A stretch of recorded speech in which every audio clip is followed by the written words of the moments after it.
Hoje, na nossa aula, nós vamos para a terceira parte do curso, que é essa parte final do curso de Matemática Discreta, que corresponde ao estudo de relações, propriedades de relações, e uma parte grande sobre teoria dos grafos. Então, hoje a gente começa esse terço final do curso, e, bom, então vamos lá. Eu começo essa parte de relações com as definições básicas do que são relações, tá? Então, eu começo falando o que é uma relação binária entre dois conjuntos. Então, consideremos dois conjuntos A e B. Então, uma relação binária entre dois conjuntos é nada mais nada menos que um subconjunto do cartesiano de A por B. Então, é um subconjunto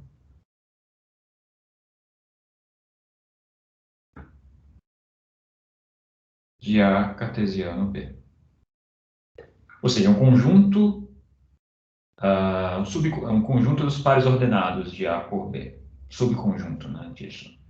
Então, seja R, então R denota, sempre que eu falar de R, estou falando de uma relação. Então, é uma relação, uma relação de A e B, é um subconjunto de A cartesiano B. E a gente usa alguma notação para se referenciar a essa relação da seguinte forma. Então, essa primeira notação, A, R, B, significa ou denota que o conjunto, ou que o par, na verdade, AB, o par ordenado AB, pertence a R, certo? Onde A é um elemento, Azinho é um elemento do conjunto Azão, e o Bzinho é um elemento do conjunto B grande. Quando essa notação aqui embaixo é AR barra, ou AR cortado B, AR cortado B, bom, denota exatamente o contrário, né? Denota que o par AB não pertence à relação R. Maravilha, vamos ver então um exemplo desse conceito de relação binária. Então, esse primeiro exemplo aqui, nós temos dois conjuntos A, com os elementos 0, 1, 2, e B com elementos A e B, e tem essa relação R que está escrito aqui. E isso aqui é uma relação, né? Porque pela definição de relação, é uma relação de subconjunto de pares ordenados. Então, essa é uma relação entre A e B. Então, a gente chama esse R aqui, é uma relação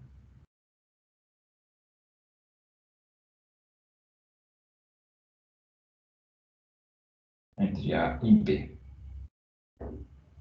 A gente vai ver algumas formas de se apresentar essas relações, mas eu só observo aqui que uma forma simples de se apresentar uma relação é, por exemplo, colocar, digamos, os elementos de A no lado esquerdo. Então, aqui eu tenho um elemento 0, um elemento 1, um elemento, vou colocar assim, 0, 1 e 2 são os elementos de A, e os elementos de B são Azinho, Bzinho. E aqui a relação pode ser representada por umas flechas, umas setas que vão de A para B.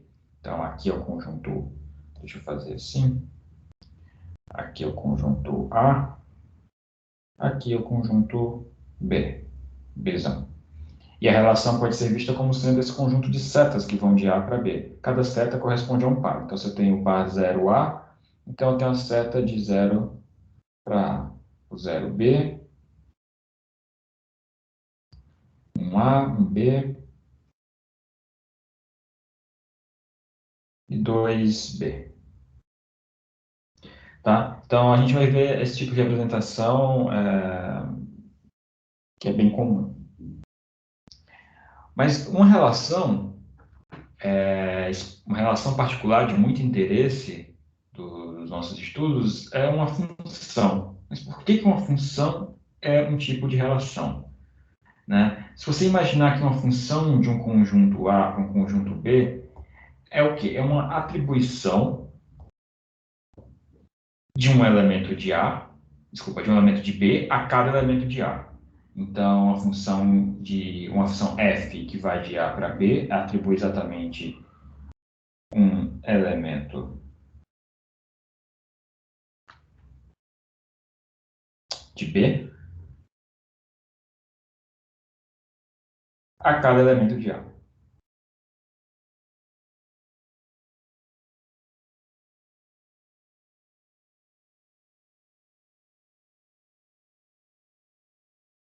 Ora, mas isso a gente pode pensar, representar essa função f como sendo um conjunto de pares ordenados. De que forma? Então, eu posso representar f como sendo um conjunto chamado de R de pares ordenados, onde cada par consiste de um elemento azinho e do f desse elemento, a função f aplicada a esse elemento, ou seja, um elemento de B, né? Porque f, eu estou pensando em f como uma função que mapeia A em B, tá?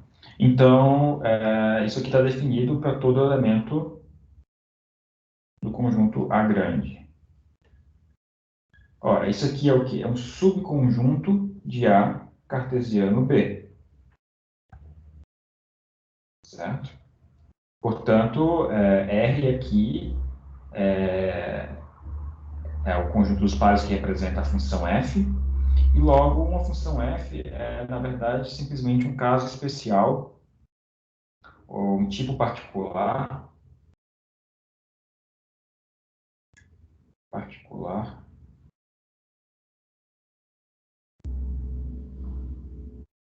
de relação. É uma relação onde cada elemento de A aparece exatamente um par ordenado, certo? Que uma função mapeia cada elemento de A em um elemento de B. Mas, um elemento de A é mapeado em um único elemento de B, certo? Alguma dúvida até agora? Tranquilo?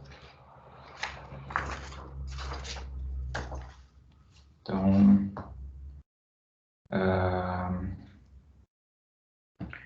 então a gente também está interessado em relações que são relações de um conjunto para ele mesmo, ou seja, são pares ordenados, subconjuntos de pares ordenados do A cartesiano A, onde A é um conjunto, certo? Então, essa relação em A, que é chamada esse conjunto, é o conjunto de pares. Então, uma relação em A é uma relação de A para A.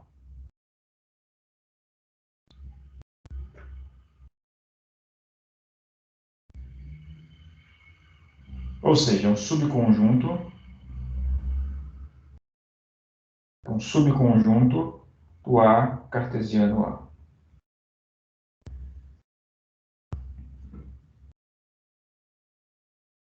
Maravilha. Então, já que a gente já sabe o que é uma relação em A, né, que é esse conceito de relação em A, eu vou falar muitas vezes sobre relação em um certo conjunto. Estou querendo dizer isso. Então, se eu falar uma relação em um certo conjunto, uma relação dele para ele mesmo. Tá? Então, a pergunta natural que a gente pode fazer aqui é perguntar, então, quantas relações possíveis existem em um conjunto com N elementos? Então, como que a gente poderia calcular quantas relações existem em um conjunto? Podem existir para um certo conjunto de N elementos. Alguma ideia de como a gente pode fazer isso? Contar quantas relações existem, usando as definições que nós vimos?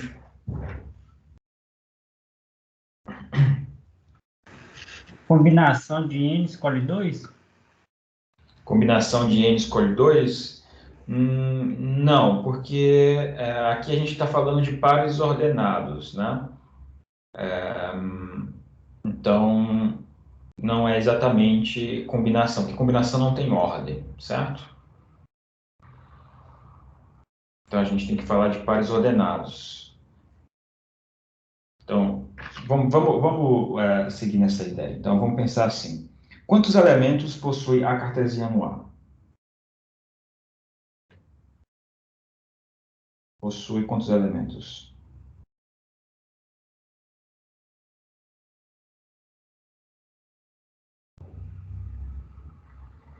N? A cartesiana não possui n elementos? Ela possui 3 elementos. Tá, isso. Achei que o senhor estava falando no caso geral. No caso geral. Estou falando do caso geral. Tá. Eu estou dizendo que um conjunto A. Então, quantas relações em um conjunto A com n elementos? Então, vou fazer assim. Então, pega o conjunto A, que tem n elementos. O A cartesiano A tem quantos elementos?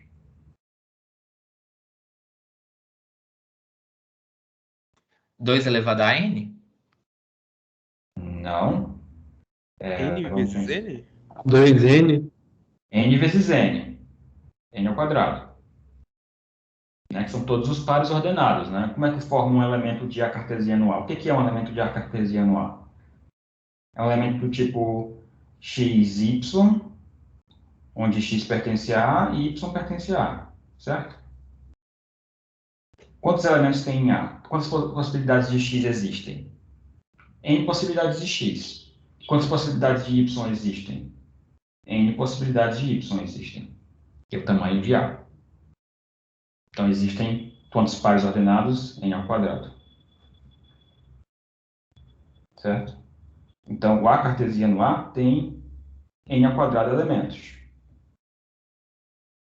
Bom, então fiz metade da conta. Então, agora, quantas relações existem em A cartesiano A? Desculpa, quantas relações existem em A? O que é uma relação em A?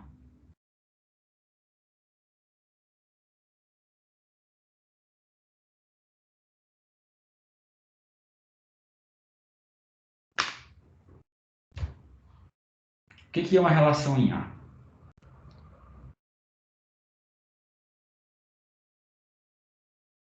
É um par ordenado dos elementos de A. É um subconjunto de pares ordenados de A. Ou seja, é um subconjunto. Está escrito aqui, gente, pelo amor de Deus. Está escrito aqui. Um subconjunto de A cartesiano A. Uma relação em A é um subconjunto de A cartesiano A. Então, qualquer subconjunto de A cartesiano A é uma relação em A, certo? Então, se eu estou dizendo que A cartesiano A tem n ao quadrado elementos e todo subconjunto de A cartesiano A é uma relação, então quantas relações existem? 2 elevado a n ao quadrado? Exatamente, exatamente. Então, existem 2 elevado a n ao quadrado relações diferentes possíveis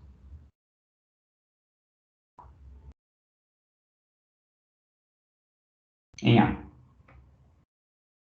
Então, simplesmente qualquer subconjunto do A cartesiano A é uma relação em A. Então, eu simplesmente contei quantos subconjuntos existem nesse conjunto A cartesiano A. É 2 elevado à cardinalidade desse conjunto, né? O conjunto das partes. É o conjunto de todos os subconjuntos. Qual que é o tamanho do conjunto das partes? 2 elevado ao número de elementos do conjunto. Nesse caso, é n ao quadrado. Então, o total é isso aqui. Muito bem.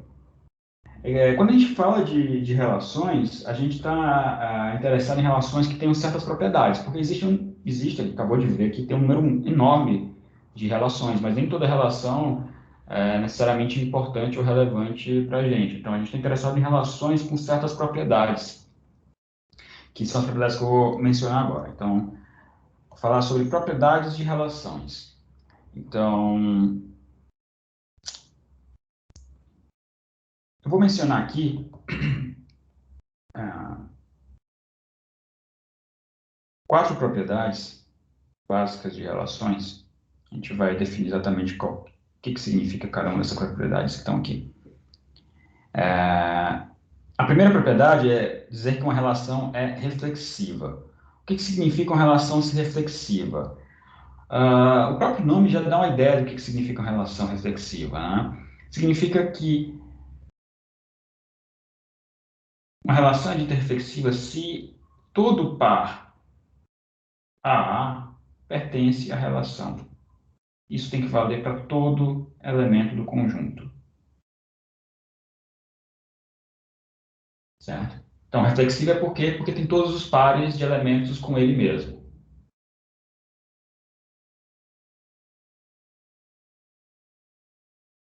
Uma relação é simétrica se, bom, o nome já diz, dá uma ideia, se eu tenho um par AB dentro da relação, isso implica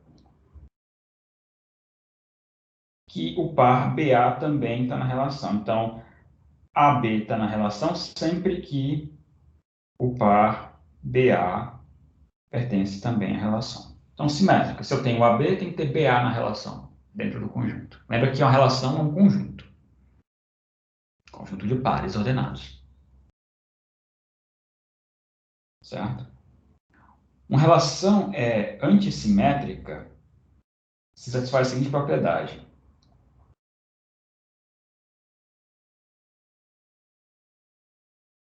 Para todo A e B no conjunto, se A e B pertencem à relação e B e A pertencem também à relação, isso força, então, que A é igual a B.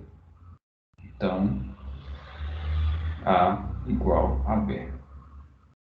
Então, se uma relação satisfaz essa propriedade para todo par de elementos, todo elemento A e B do conjunto, se o A pertence à relação, AB pertence à relação e o par BA pertence à relação, então o único jeito disso acontecer é que A seja igual a B. Então a relação é dita antissimétrica.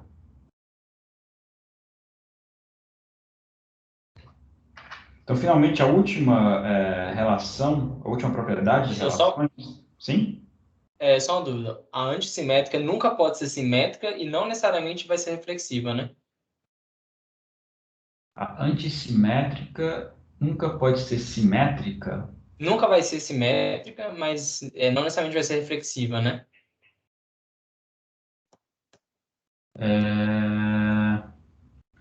Bom, uma relação pode ser, ao mesmo tempo, antissimétrica e reflexiva. Não, sim. Tá. Mas não necessariamente ela vai ser, né? Não. Essa que é a minha dúvida. Não, tem relação que não tem nenhuma dessas propriedades. Tá. Tem relação que não tem absolutamente nenhuma dessas propriedades. Tem relação que tem um subconjunto dessas propriedades. A gente vai ver alguns exemplos, mas sim, pode ter qualquer combinação dessas coisas aí, a princípio. Né?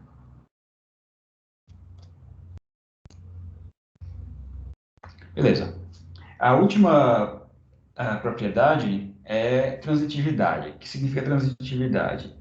Significa que se um conjunto, eu digo, né, que uma relação R é transitiva, se sempre que o elemento AB pertence à relação e um par BA pertence à relação, então o par, desculpa, BC aqui, mais geral. Então, se eu tenho um par AB na relação e um par BC na relação, se a relação é transitiva, então o par AC tem que estar também na relação. Então, AC é um par dentro da relação. Isso tem que valer para todo conjunto, todo trio A, B, C de elementos no conjunto A grande.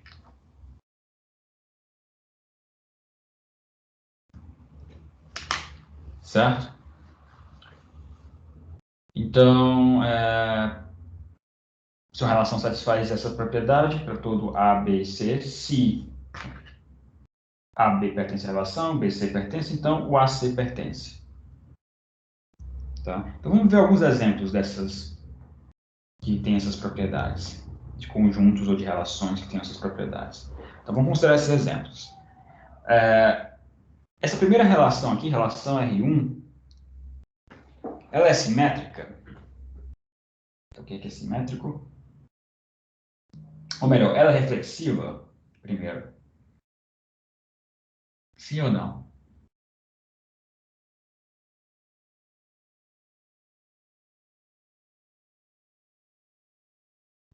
Acho que não, porque não tem o par 3-3. Exatamente. Não tem um par 3-3, então não pode ser reflexiva. Ela é simétrica?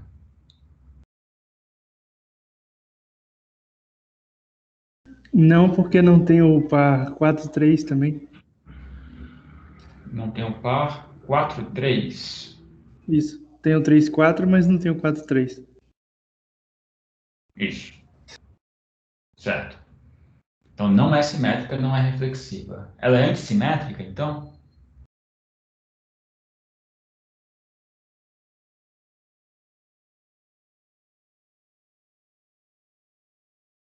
Acho que sim. Por que você acha que sim? Porque a propriedade de antissimetria diz que para todo AB, se eu tenho AB e tenho BA, então A é igual a B. Eu tenho aqui Vou chamar isso aqui de AB, isso aqui de BA. Eu tenho AB e tenho BA, mas A não é igual a B. Então ela não é simétrica, Ah, sim. certo? Aham. Então ela não é reflexiva, não é simétrica, não é antissimétrica. E finalmente, ela é transitiva? Sim ou não? Sim. Transitiva? Esse deixa eu Peraí. encontrar. Por que ela é transitiva? Por que, veja, eu tenho o par 3-4, tenho o par 4-1, mas eu não tenho o par 3-1, certo? Então ela não pode ser também, ela não é transitiva, porque não vale a propriedade. Tem um par Ah, 3-4, 4-1, mas não tem 3-1. Então também não é transitivo. Então essa é um exemplo de uma propriedade, de uma relação que não tem nenhuma dessas quatro propriedades que eu defini agora há pouco, que nós definimos agora há pouco. Tá? Então, vamos continuar assim, por R2. R2, qual que é a propriedade que R2 tem? R2 é simétrica, sim ou não? sim. Sim. Beleza, R2 é simétrica. Concordo. Concordamos. R3 é simétrica?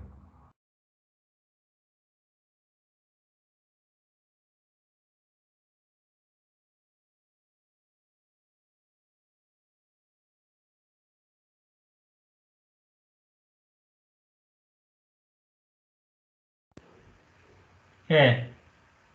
É simétrica? É simétrica. E é reflexiva? Tá bem. Também é reflexiva. Beleza. R4, ela é antissimétrica? Sim ou não?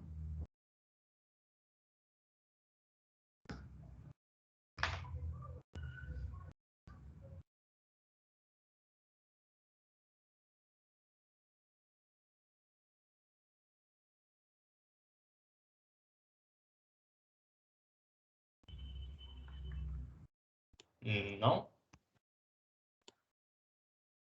R4 é antissimétrica. Por quê?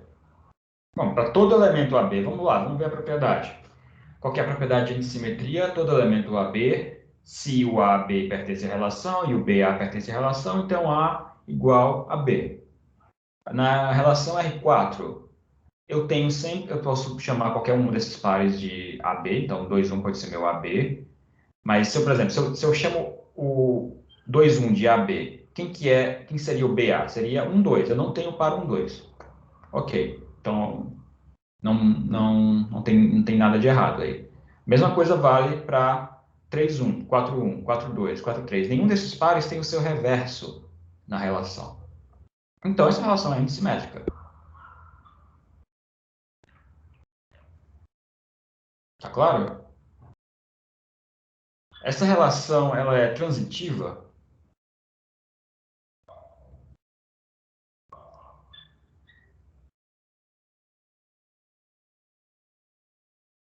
Não?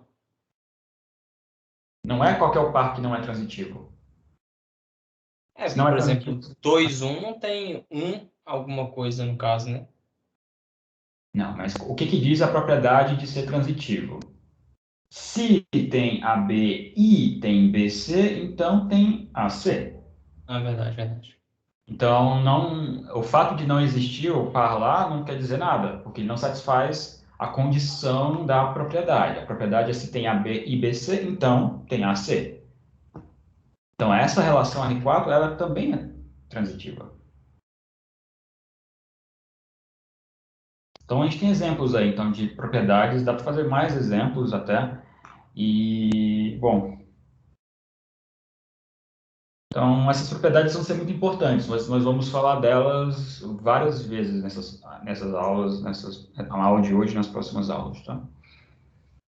Alguma dúvida, alguma pergunta até agora?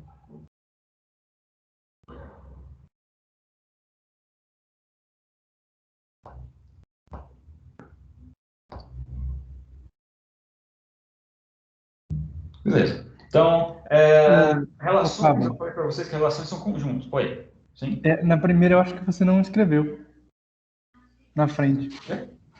Na primeira relação, eu acho que você não escreveu na frente ali. Mas escrever o quê lá?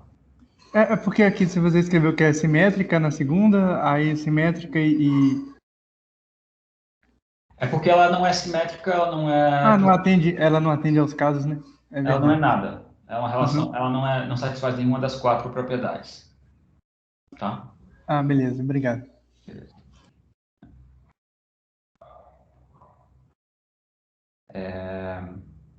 Então, eu estou falando de conjuntos, de relações, mas relações são conjuntos. São conjuntos, subconjuntos de 2 outros conjuntos, A e B, por exemplo. Então, a gente pode fazer operações em cima de relações, da mesma forma que a gente faz operações em conjuntos. Então, a gente pode combinar duas relações ou mais de uma maneira natural usando operações de conjuntos para combinar relações. Então, o que isso quer dizer, né? Então, a gente, por exemplo, considera dois conjuntos A e B, com esses elementos. A tem 1, 2, 3, B tem os elementos 1, 2, 3, 4. Temos essas duas relações aqui definidas, relação R1 e R2. E a gente, como são subconjuntos, são conjuntos, né, R1 e R2, nós podemos fazer operações de conjuntos neles. Então, podemos, por exemplo, fazer a união de duas relações. Então, a união de duas relações, naturalmente, é a união dos elementos dessas relações. Então, por exemplo, a relação união de R1 e R2 nesse exemplo aqui. Então, a relação 1, 1, 2, 2, 3, 3, 1, 2, 1, 2 também, né? 1, 3, 1, 4. Então, simplesmente a união desses conjuntos. A mesma coisa da interseção. Qual a interseção dessas duas relações? É simplesmente uma relação que tem um único elemento, que é o elemento 1, 1. Ou operação de subtração de conjuntos, né? Então, R2 menos R1 é o conjunto formado por 1, 2, 1, 3, 1, 4. E o R1 menos o R2, R1 menos R2, bom, e vai ter os elementos 2, 2, 3, 3. Certo? Isso aqui é só para chamar a atenção que relações são conjuntos. Então, a gente pode fazer operações de conjuntos em cima de relações. Certo? Em particular, a gente vai fazer uma operação de composição também. Uma operação, vamos definir essa operação de composição de relações, que é outra operação, outra forma de combinar relações para obter novas relações. Então, como que é uma combinação? Isso. Então, vamos considerar agora uma relação R, é uma relação de A para um conjunto B, e uma relação aqui S, que é uma relação de B para um outro conjunto C. Então, temos três conjuntos envolvidos aqui. R, que vai de A para B, e S, que vai de B para C. Então, se nós temos essas duas relações R e S, nós podemos fazer uma relação que é uma chamada composição. Relação de composição de R e S. Essa relação de composição de R e S, ela consiste exatamente em todos os pares ordenados do tipo A, C, onde o A pertence ao Azinho, o Czinho pertence ao C grande, tais que, para os quais, ou para o qual, todo par para o qual, existe um elemento de ligação. Existe um elemento de ligação B, no conjunto B, tal que A, B pertence a R e BC pertence a S. E a gente se refere a essa composição, então denotamos a composição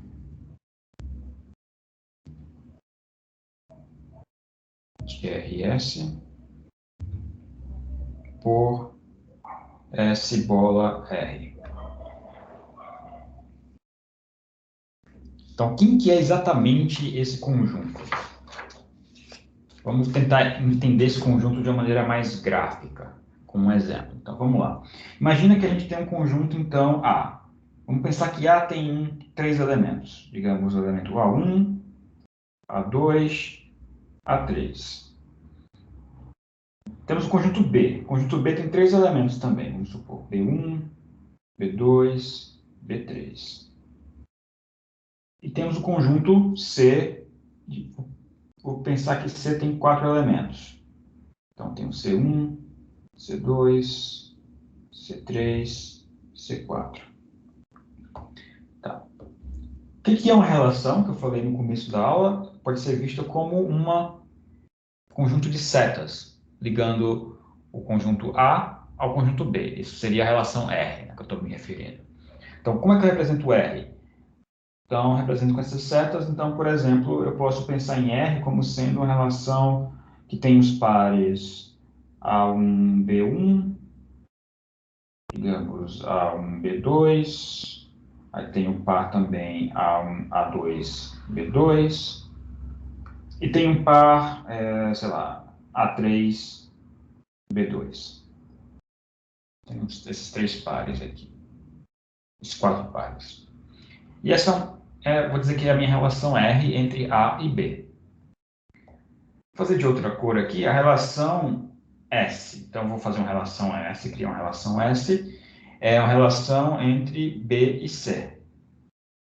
Então, digamos que nessa relação eu tenho pares B1, C2, B2, C1, B2, C3, e digamos que B3 ele liga com C2, com C3 e com C4. Tá? Maravilha. E agora eu quero, a partir dessas duas relações R e S, eu quero calcular qual que é a relação S bola R, ou seja, a relação que vai ligar A para C. Então, eu vou fazer uma cópia de A aqui, os elementos de A, vou colocar aqui os elementos de A, e vou fazer uma cópia dos elementos de C.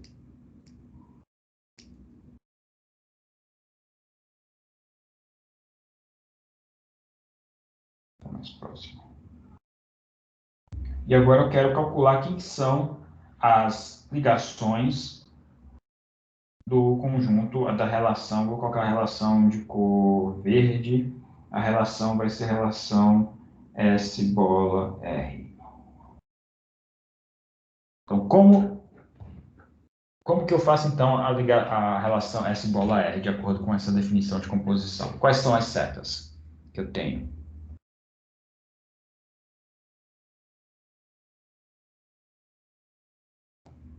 Eu tenho a seta A1C1, por exemplo? Sim ou não? Não? Sim. Não. Não? Quem disse sim, por que que é sim? Sim, que A1 vai para B2 e B2 vai para C1. Exatamente. Então, existe, de fato, a seta A1C1, porque tem esse caminho aqui, ó. A1, B2, B2, C1. Então, tem que ter uma seta de A1 para C1. Muito bem.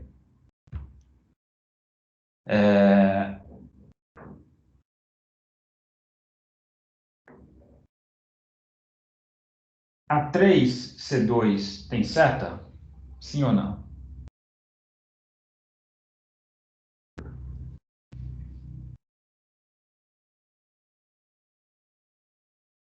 Não. Não, não tem. Porque não importa como você vá do A3, na verdade, você tem um jeito de sair do A3, né? É via B2.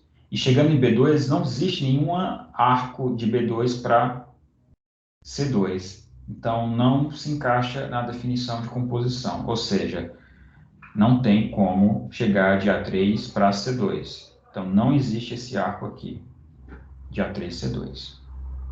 Tá? Então, vocês podem tentar depois fazer um por um, mas a relação resultado aqui, a composição, vai ser essa. O A1, ele se conecta ao C1, C2, C3, por quê? Bom, basicamente o A1, ele pode chegar no B1 e ir para o C2, então ele pode fazer esse caminho aqui, ou ele pode chegar esse caminho aqui para chegar no C1, ou esse caminho aqui para chegar no C3. Então, tem caminho do A1 para o C1, C2, C3. Então, tem essas três setas.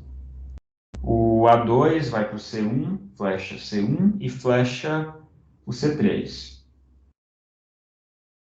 O A3 flecha o C1 e flecha o C3 também. E ninguém flecha o C4. Sim, pode perguntar?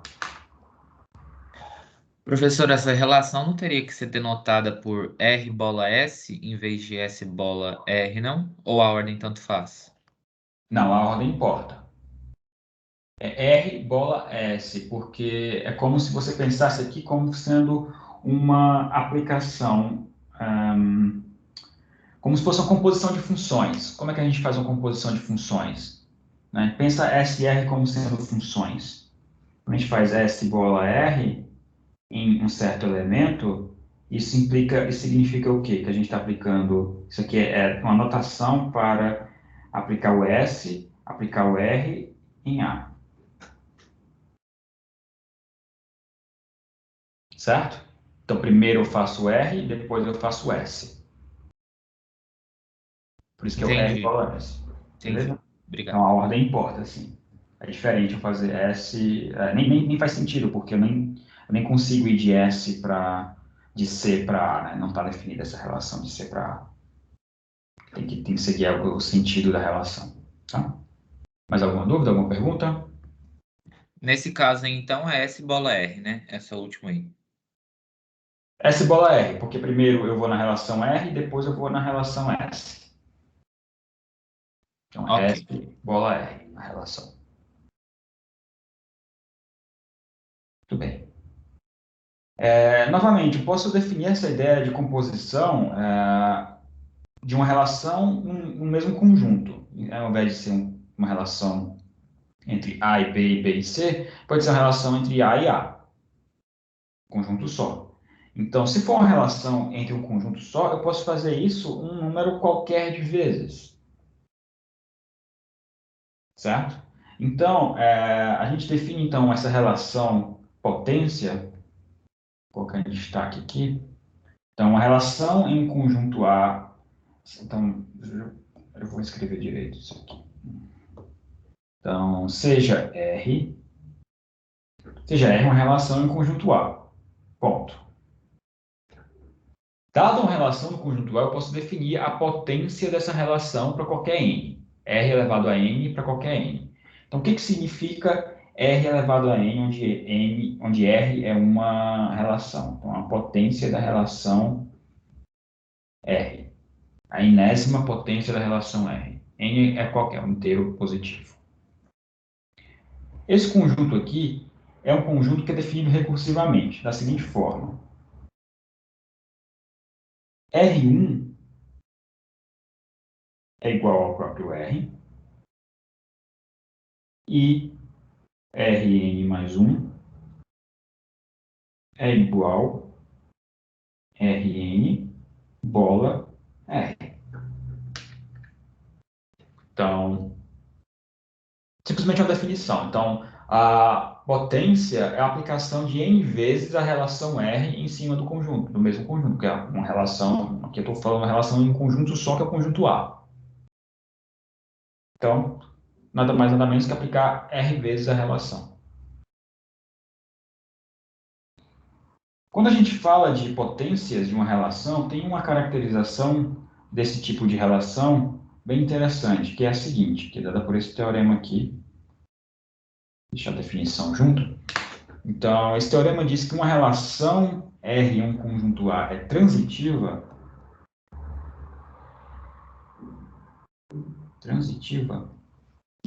Se e somente se o Rn está contido no R, para todo N.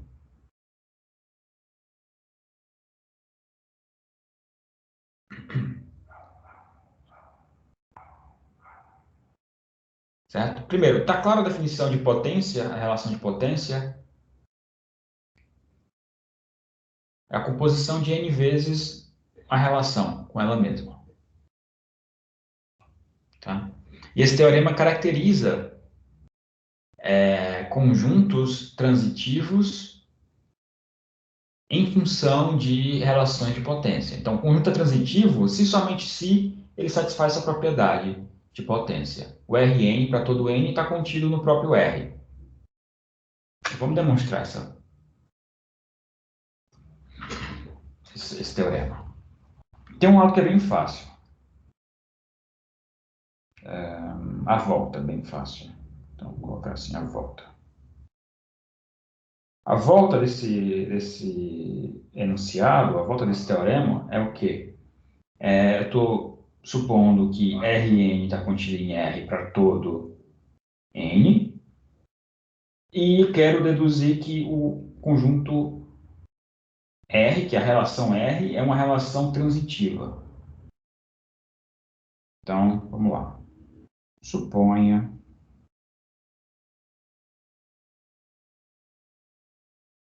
que o Rn está contido em R para cada N de 1 até infinito.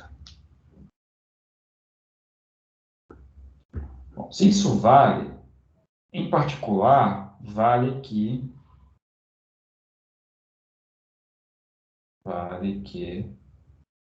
o R2 está contido em R. Se vale para todo N, vale para o R2, certo? Como é que eu faço para mostrar que uma relação é transitiva? O que quer dizer uma relação ser transitiva?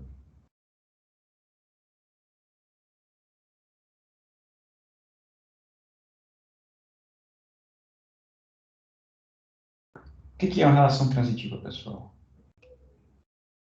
Se contém AB e BC, então tem que conter AC, não é?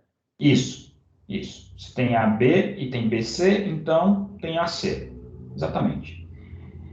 Então, de que forma eu consigo mostrar que R é uma relação transitiva? Eu tenho que verificar essa propriedade que você me falou para todo elemento trio ABC.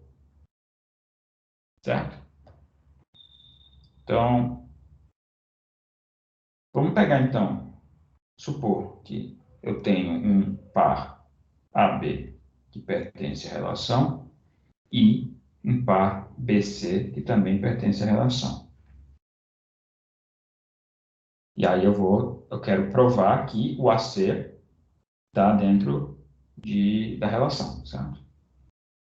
Tudo bem. Se o AB e o BC estão dentro da relação,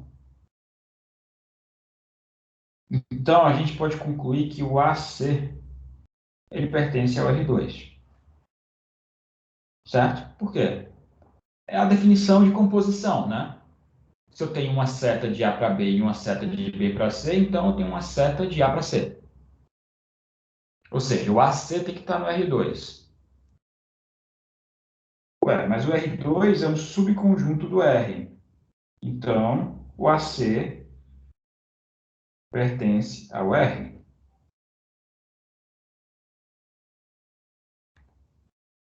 AB e BC são pares quaisquer. Não tem nenhuma restrição quanto a esses pares, essa escolha. Ou seja, isso aqui vale para todo par AB, BC, que satisfaz essa propriedade. Então, se AB e BC pertence a R, então AC pertence a R, ou seja, R é transitiva. R tem a propriedade de transitividade. Maravilha.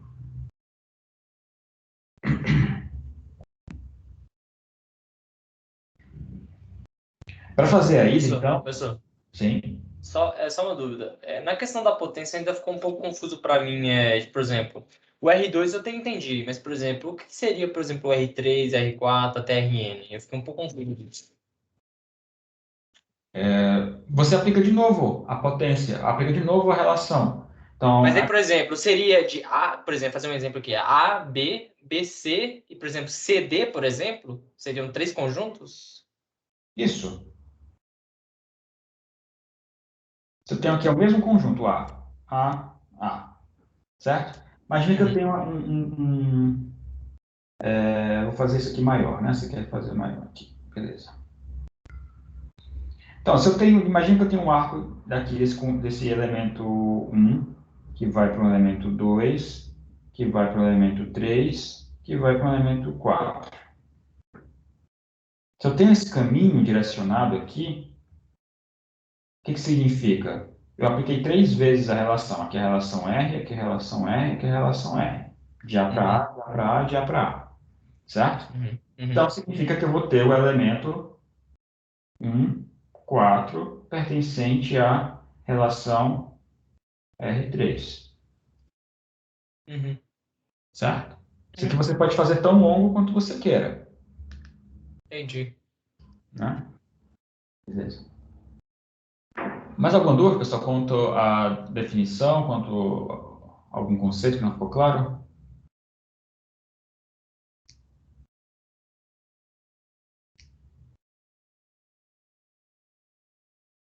Beleza, então, voltando então para a nossa demonstração, eu quero agora mostrar que se o A é transitivo, então eu consigo mostrar que o Rn está contido no R para todo N, de 1 até infinito.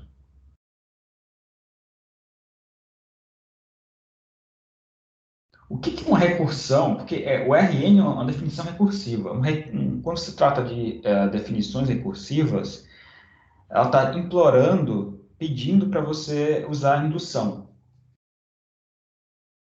Então, acho que é isso que a gente vai usar. Então, vamos usar indução em N.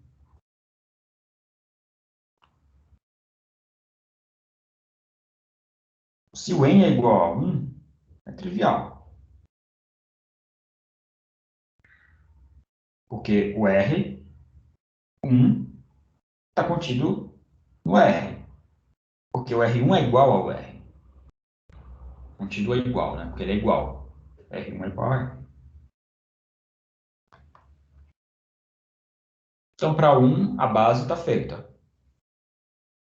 Então, vamos supor por hipótese indutiva. Então, vamos supor por hipótese indutiva, assuma que o Rn está contido no R para algum inteiro n, onde n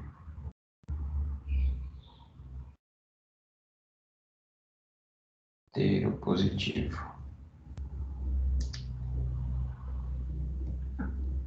Beleza, então aqui é a nossa hipótese indutiva. Vou colocar aqui, hipótese indutiva.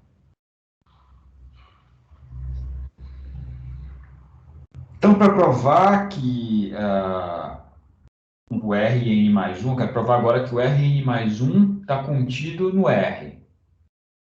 Então, o que eu tenho que fazer? Eu preciso pegar um elemento qualquer do Rn mais 1 e mostrar que esse elemento pertence ao R também. Então, vamos tomar a escolha, tome um elemento qualquer.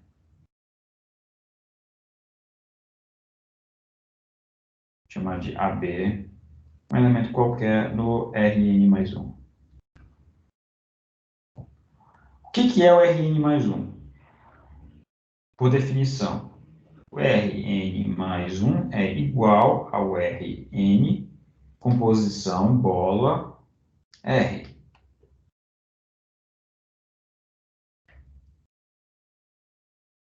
Mas se eu tenho um elemento, o Rn mais 1, significa o quê? Por essa definição aqui.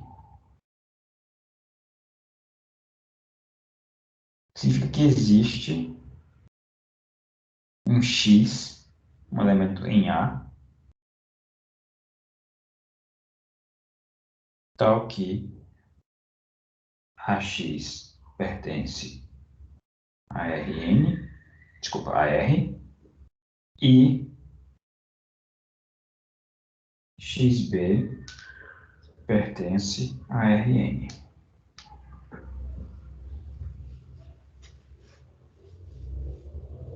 Certo? Isso aqui é pela definição de composição de duas relações.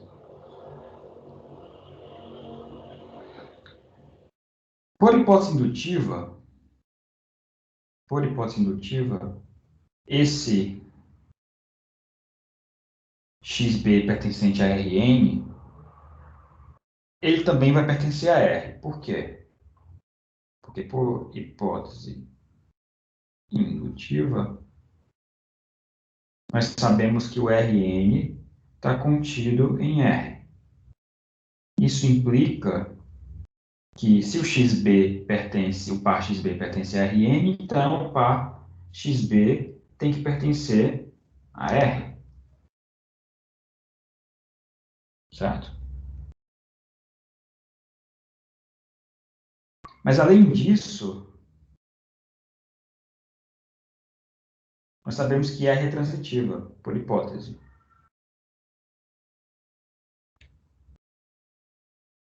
Estamos assumindo que R é transitivo. Se R é transitivo, e eu tenho agora, se eu vou destacar aqui, eu tenho que o AX pertence a R, e eu mostrei que o XB pertence a R, e eu sei que R é transitiva, então AB pertence a R.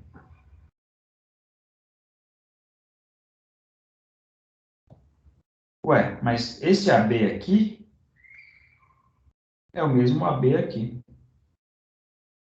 Isso vale para qualquer AB. Eu posso fazer esse argumento para qualquer par ordenado AB no Rn mais 1. Ou seja, todo elemento do Rn mais 1 está contido no R.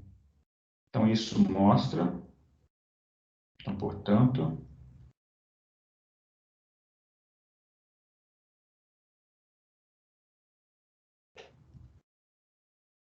concluímos que Rn mais 1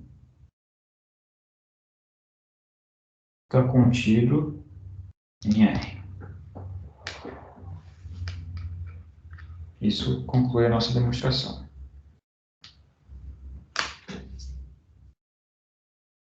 Tá claro? Alguma dúvida? Alguma pergunta?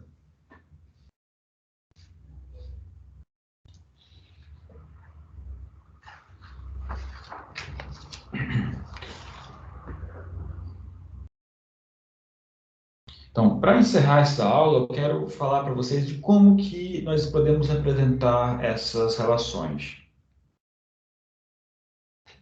Então, nós vimos relações, são esses conjuntos de pares ordenados, e, bom, elas são representadas de algumas maneiras diferentes. Então, vamos fixar, então, vamos pegar uma relação R, aqui, uma relação de um conjunto A para o conjunto B. Eu vou supor que esses conjuntos são tais que eu tenho os elementos ordenados, de alguma forma. Então, os elementos de A são A1, A2 até AM, os elementos de B, B1, B2 até Bn. E, bom, são dois conjuntos, eu ordeno de qualquer forma possível os elementos de A e B. Então, essa relação R ela pode ser representada como uma matriz. E essa é uma matriz binária, onde é uma matriz MR, onde eu tenho M e J, cada posição é M e J, de tal forma que M e J é igual a 1 ou igual a 0, e M e J é igual a 1 se o par AI, B, J pertence à relação, e R e 0 caso contrário, ou seja, se o par não pertence.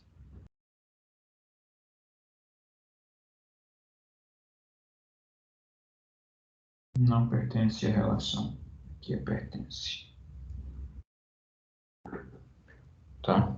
Então, é uma maneira bem simples, bem trivial de se representar uma relação entre dois conjuntos finitos usando uma matriz.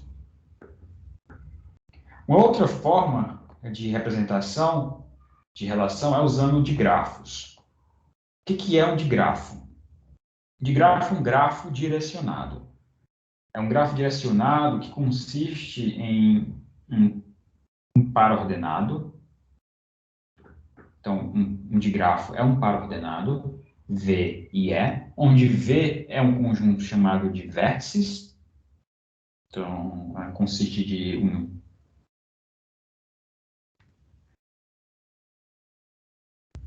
conjunto V, que são chamados vértices, e um conjunto de arcos.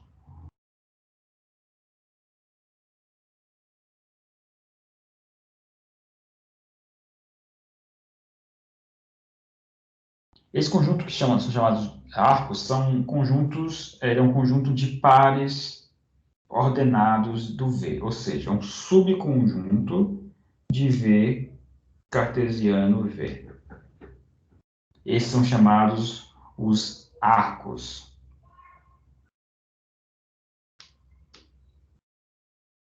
De arcos do grafo direcionado. Certo? Então, dado um arco,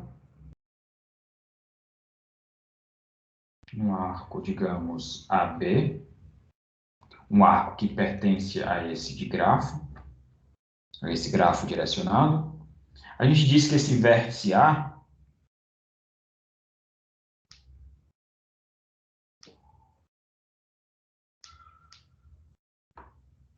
é o vértice inicial do arco.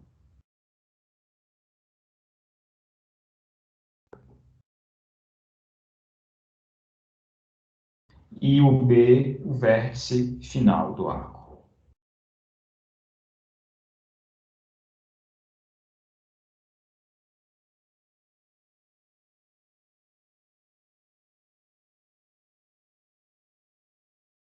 Claro, a gente pode ter a situação de um arco do tipo AA. Isso aqui é chamado de um loop ou um laço. Loop ou laço. Então, vamos fazer um exemplo aqui para enxergar melhor o que é um digrafo representando essa relação que está aqui. Então, imagine esse conjunto A, com elementos de 1, 2, 3 até 4, e essa relação que está descrita aqui, que é subconjunto de pares. Então, como que eu represento essa relação usando um digrafo? Então, para cada um dos elementos em A, do conjunto de vértices vai ser o conjunto A. Então, eu tenho um vértice, uns pontos aqui, representando cada um dos elementos de A. Então, eu tenho esse ponto aqui representando 1, esse aqui representa o 2, 3, 4. Agora, eu olho para os arcos. Então, cada par na relação, par ordenado na relação R, me define um arco nesse grafo. Então, esse 1, 1 define um arco que vai de 1 para 1. Então, um arco assim. 1, 3 me define um outro arco. Um arco que vai de 1 para 3. 2, 1 define outro arco. Um arco que vai de 2 para 1. E assim sucessivamente. Você pode fazer isso para todos. 2, 3. Certo? E aí, no final das contas, você vai ter o grafo direcionado, esse aqui. Tem 4, 1, tem 2, 4, tem 3, 1. Então, tem 1, 3, tem 3, 1. Tem os dois lados. E acho que só 4, 1 já foi. 2, 4. Acho que foi. Então, esse grafo que está aqui é um grafo representando, um grafo direcionado que representa essa relação. Sim? Alguém quer perguntar? Quer falar? Não, é só que faltou o 3, 2. 3, 2, 3... Ah, faltou o 3, 2. Isso. Tá aqui o 3, 2. 3, 2, aqui. Muito bem. Então, tem essas duas maneiras básicas simples de se apresentar uma relação. Então, via grafo direcionado ou via matriz. Então, a gente vai ver nas próximas aulas que essa representação de grafo de relações via grafos direcionados, elas são bem úteis. A gente vai usar essa definição, essa forma de apresentar para provar os teoremas nas próximas aulas. Bom, é isso aí. Por hoje é só. Alguma dúvida, alguma pergunta? Um comentário? Sim? Essa setinha do 3-2 poderia ser para os dois lados ou é assim mesmo por fora? Do 3, 2? Você coloca duas setas. Ah, pode ser também? Duas setas. Você poderia representar dos dois. Isso aqui deixa mais claro do que você fizer. Você poderia fazer isso aqui, né? Mas Tá. fica mais Assim claro. fica mais fácil para ver, né? Fica mais claro se você fizer duas setas distintas, para não ter confusão. Beleza. Obrigado. Beleza. Nada. Mais alguma pergunta?